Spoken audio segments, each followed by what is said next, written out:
This material is a continuation of the recording with the same title. Another significant issue, often a scam in many cases, involves all offers and messages on messengers and social media. At every step, when we mention something about crypto or post a comment on this topic, numerous bots and pseudo-offers immediately emerge, with their sole purpose being to trick us into giving away our money. For instance, when I published something about cryptocurrencies on my private Instagram profile, I started receiving messages with various strange proposals and links. Some of these accounts get deleted a few days after creation, so after some time, we may only see a simple reminder of their existence. In this case, recently, 5 people who contacted me had either been deleted or had removed their accounts. Let's be honest, this is not normal. There is a special guide about well-known scams on this platform that you can read just in case. What will interest us most is impersonating known individuals under the pretext of gaining trust, similar to phishing, in order to persuade people to click on a link or send money. Here, you see several different profiles impersonating one person who has a great reach on YouTube, and someone is constantly trying to copy his social media to message people. On the old Twitter, which is now the X platform, it's enough to scroll through any post related to cryptocurrencies to see a hidden tab at the very bottom. When expanded, we find hidden content default treated as spam because it contains many strange offers where the vast majority, or even all, are simply attempts to deceive people. If you leave a comment on such a post, many people will immediately contact you, pretending to offer a good opportunity and trying to persuade you to join their ideas, projects, or click on a link. Remember one rule: no one will give you anything for free. If someone contacts you, it means they have an interest in it. Most often, such a person doesn't care about your well-being or your money, and their only concern is their own profit. Trusting someone like that means a costly loss. Additionally, if you write a post about a technical issue, such as how to do something or that something isn't working, someone who looks like a support team member's profile will certainly contact you, aiming to gain your trust.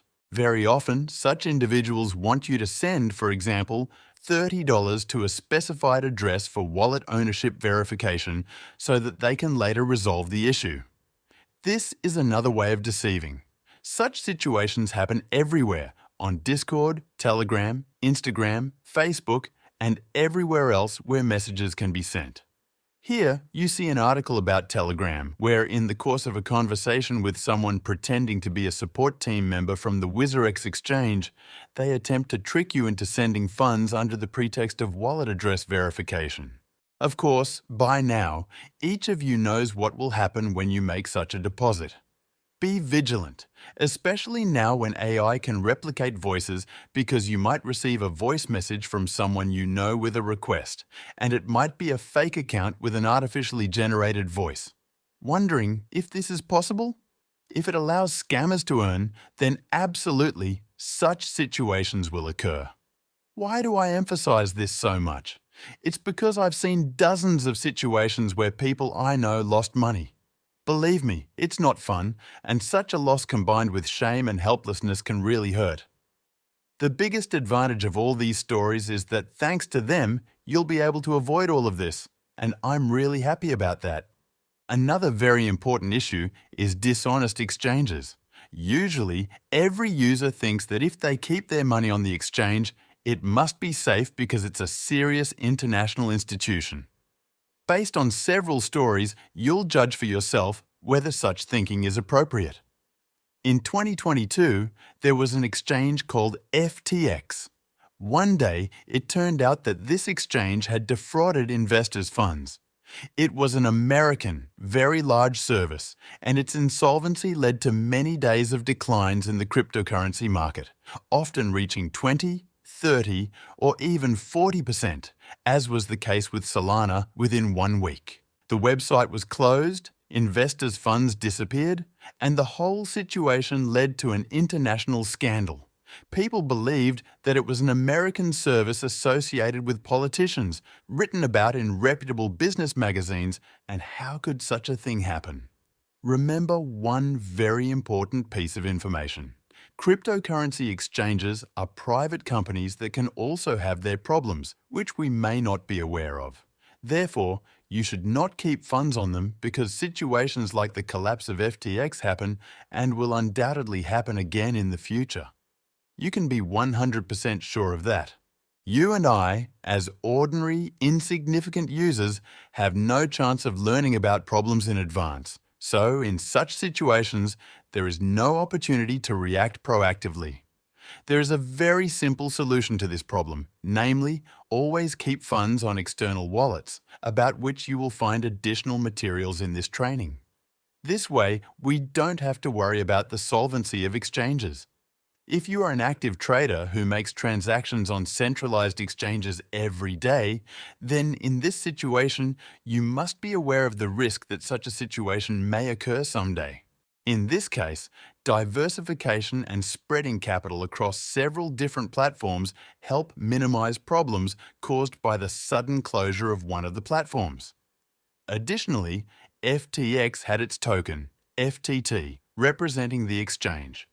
All investors who held it surely tasted the bitterness of disappointment because, in a very short time, its price dropped from $25 to $1.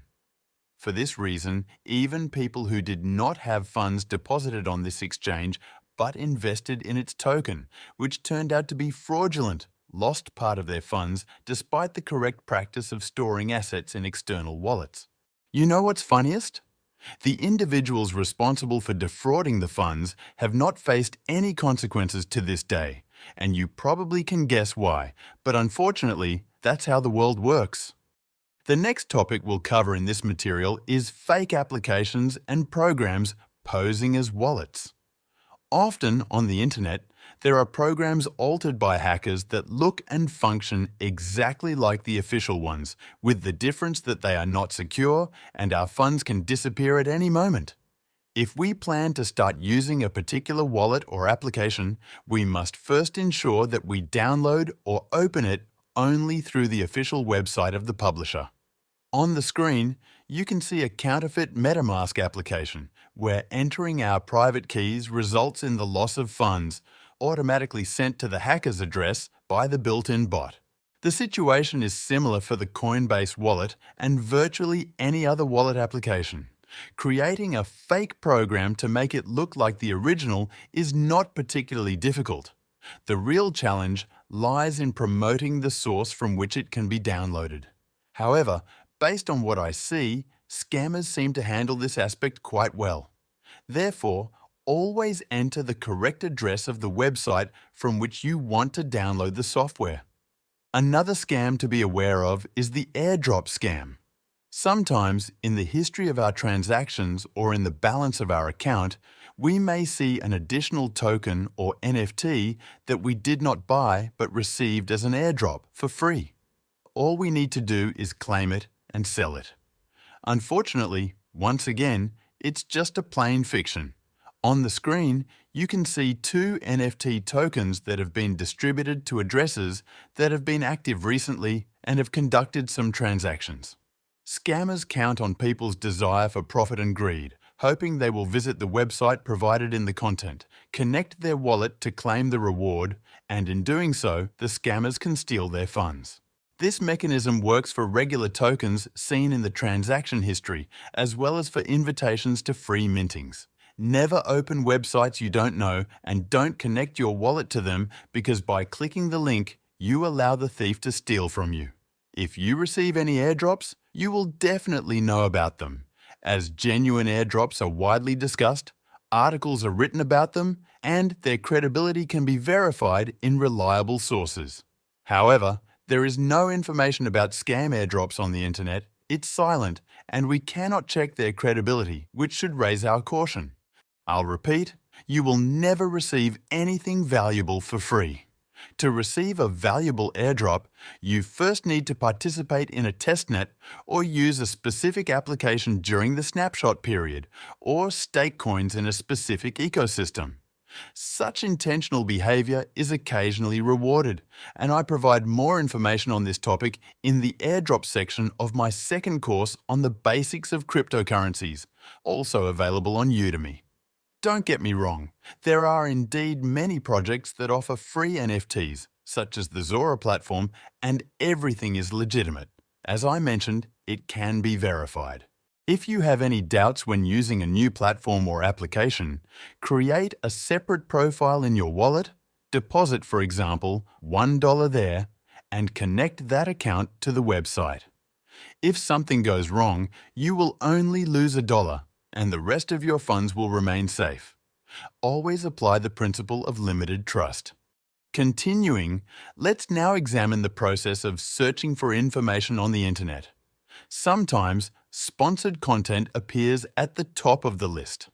At this moment, I searched for the phrase Binance, and the sponsored ad visible on the screen indeed leads to the official exchange website, as it should always be. However, exceptions do occur. There have been incidents where sponsored ads led to websites that looked exactly like the real ones, but were created by hackers aiming to collect user login data. People, out of habit, didn't bother to check if they were entering their password and login in the correct place because everything looked exactly as usual. After logging in, they found themselves victims of a scam. Therefore, when opening any websites, always verify if the service you're using has the correct web address and is secured with the appropriate certificate. Such sponsored ads can relate to any service, such as wallets, applications, blockchain-based games, NFT platforms, and all others associated with the potential for asset acquisition. As one of the recent common examples, there is a situation where cryptocurrency thieves impersonate government officials or law enforcement to gain credibility. From there, they will convince you that your accounts or assets have been frozen as part of an investigation and you cannot access them. Under the pretext of serious legal consequences or a high financial penalty, these individuals expect you to provide them with data and passwords to verify your transactions and clear you of charges. People often, out of fear of getting into trouble, comply with these instructions to avoid problems. Once again, it's a simple scam. If any government institution, police, or tax office needs something from you, the appropriate authorities will come to your home to inquire about all relevant information or confiscate your computer. Let's hope that you never find yourself in such a situation. In conclusion, above all, we always need to think about what and how we do, especially in the digital world, where making mistakes is much easier. Such sensible and composed actions are the best prevention that will help us guard against most of the threats waiting for us. If you don't know something or have any doubts, always, in the first place, seek solutions and additional information because unnecessary haste can result in capital loss. It will never be the case that due to a lack of haste, you will miss an interesting opportunity because there are plenty of such opportunities and new ones appear all the time. Act only when you are calm, composed, and when you know what you are doing. If you don't have a developed course of action and appropriate habits at the moment, see the material on the mindset of a safe investor, which I have also included in this course.